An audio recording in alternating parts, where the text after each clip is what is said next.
మల్లోజుల లొంగుబాటుపై పుకార్లు. మల్లోజుల వేణుగోపాల్ అలియాస్ అభయ్, ఇంకొక పేరు కూడా ఉంది, అలియాస్ అభయ్ అలియాస్ సోను. అభయ్ పేరుతో మనం చూసినాం. అధికార ప్రతినిధి, మావోయిస్ట్ పార్టీ అధికార ప్రతినిధి అభయ్ పేరిట లేఖ విడుదల అని మనం చాలా చదువుకున్నాం. గాబే గిరే అని ఎవరు మరి? మల్లోజుల వేణుగోపాల రావు. మల్లోజుల వేణుగోపాల రావు. ఏంది మరి? ఏం జరుగుతుంది అంటే, ఈయన మావోయిస్ట్ పార్టీలో వ్యతిరేక వర్గాన్ని ప్రారంభించిండు.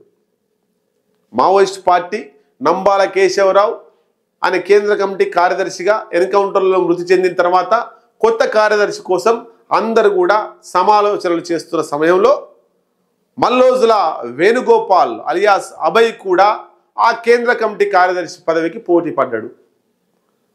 ఈయన రావు. ఆ తర్వాత తిప్పిరి తిరుపతి అలియాస్ దేవుజీ, ఆయన కూడా పోటీలో ఉన్నాడు.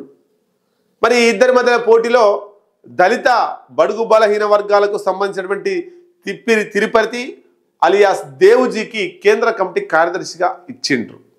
అది నచ్చక ఉన్నత వర్గానికి సంబంధించినటువంటి ఈ సోను, అభయ్, మల్లోజుల వేణుగోపాల్ వ్యతిరేకిస్తూ మావోయిస్ట్ పార్టీని డ్యామేజ్ చేసే దిశగా పావులు కదుపుతూ కేంద్ర ప్రభుత్వంతో పోలీసు వర్గాలతో చేయులు కలిపిండి అనేటువంటిది మావోయిస్ట్ పార్టీ ఆరోపిస్తున్నది. వెంటనే దగ్గర ఉన్నటువంటి ఆయుధాలను మావోయిస్ట్ పార్టీకి తిరిగి అప్పచెప్పాలి. నువ్వు లొంగిపోతే లొంగిపో, నీతో ఉన్న వాళ్ళు లొంగిపోతే లొంగిపోండి, మేము పోరాడతామని చెప్పేసి మావోయిస్ట్ పార్టీ చెప్పింది. ఒకవేళ ఆ ఆయుధాలను తిరిగి అప్పచెప్పకపోతే మా పిఎల్జిఏ దళం స్వాధీనం చేసుకుంటుంది ఆ ఆయుధాలను అని చెప్పి క్లియర్గా మావోయిస్ట్ పార్టీ చెప్పింది. ఈ మల్లోజుల వేణుగోపాలే ఆయన చేయడం వల్లనే ఇద్దరు కేంద్ర కమిటీ సభ్యుల సమాచారం పోలీసులకు తెలిసింది. ఆ ఇద్దరు కేంద్ర కమిటీ సభ్యులను పట్టుకొని చాలా రోజులు హింసబెట్టి చంపేసి ఎన్కౌంటర్ కట్టుకథ అల్లిర్రు అనేటువంటిది మావోయిస్ట్ పార్టీ చెప్తున్నది. అంటే ఈ మల్లోజుల వేణుగోపాల్ పూర్తిగా ప్రభుత్వానికి సరెండర్ అయ్యిండు, ప్రభుత్వానికి కోవట్టుగా మారిపోయిండు.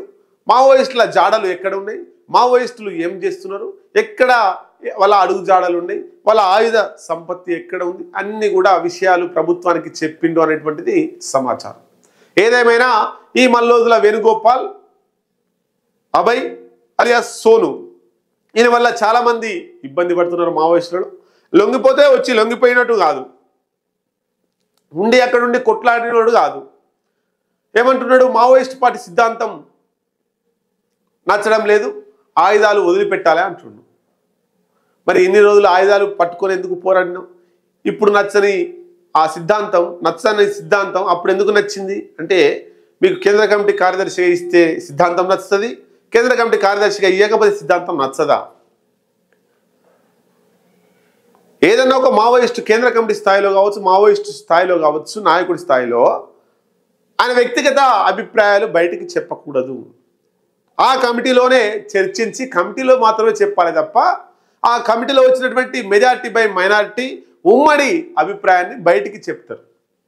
కానీ ఈయన కమిటీని సంప్రదించకుండా ఈయన వ్యక్తిగత అభిప్రాయాన్ని కమిటీ అభిప్రాయంగా బయటికి రిలీజ్ చేసిండు. మావోయిస్టులు ఆయుధాలు వదిలేస్తున్నామని చెప్పేసి, లేదు మేము వదిలేయమని చెప్పేసి మళ్ళీ అసలైన మావోయిస్టులు మేము పోరాడతాం, మేము కొట్లాడతాం, మేము భయపడం, పోతే ప్రాణాలు పోతాయని వాళ్ళు చెప్తున్నారు.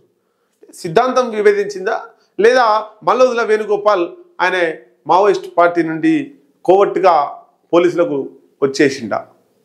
ఏదేమైనా ఏదో ఒక పెద్ద ఆశ చూపించుంటారు మల్లోజుల వేణుగోపాల్కి.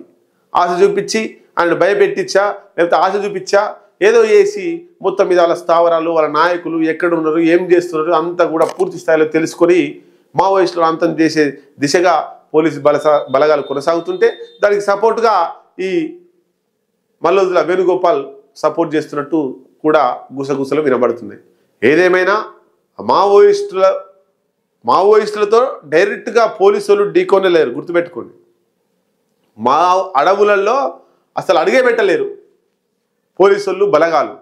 కానీ ఎందుకు మరి అంత బలహీనపడుతున్నారు మావోయిస్టులు అన్నప్పుడు, లొంగిపోయినటువంటి మావోయిస్టులే పోలీసులకు రూట్ చూపిస్తున్నారు.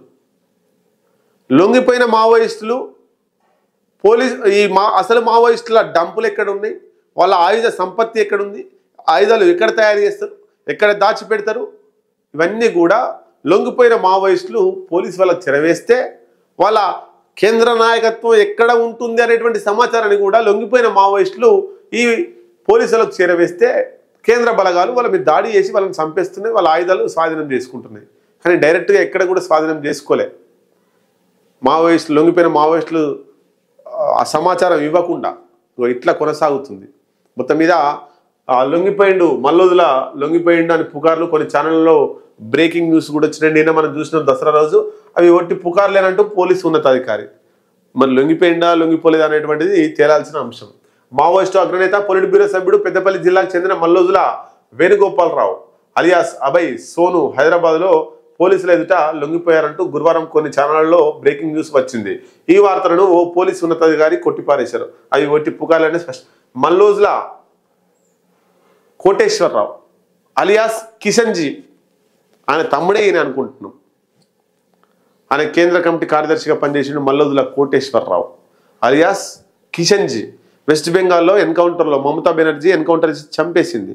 ఆయన తమ్ముడే ఈయన వేణుగోపాలరావు. మరి అంత మంచి సిద్ధాంతం కలిగినటువంటి వ్యక్తి, అన్ని రోజులు అజ్ఞాతంలో గడిపినటువంటి వ్యక్తి సడన్గా ఎందుకు మారిండు అనేటువంటిది రాబోయే కాలంలో ఆయన లొంగిపోయిన తర్వాత ఆయన ఏం మాట్లాడతాడో మీడియా ముందు మనం చూడాల్సిన అవసరం ఉన్నది.